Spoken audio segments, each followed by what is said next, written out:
Sveiki! Nu, alus ir rokā, redzat alus. Nav kaut kāds ūdens, uzsla vai kaut kāds šeikers. Alus. Jauns, grādīgs. Paldies, Tom, par nomināciju. Es arī tevi ļoti mīlu. Zini, ka man negaršo alus, man tā labāk būtu šnapu dzērt, un tad man neviens nesavāk. Nu, tad aiziet.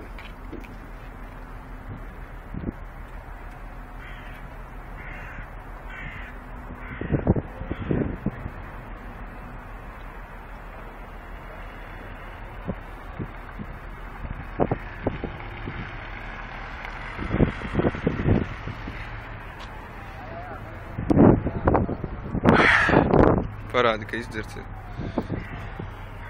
Pagriez otrādi. Un tu putiņas.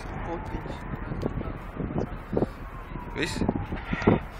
Nākamais nominācijā būs Dīdzis Šteins, Rolands Matusevičs un Roberts Irbe. Veiksmi puiši!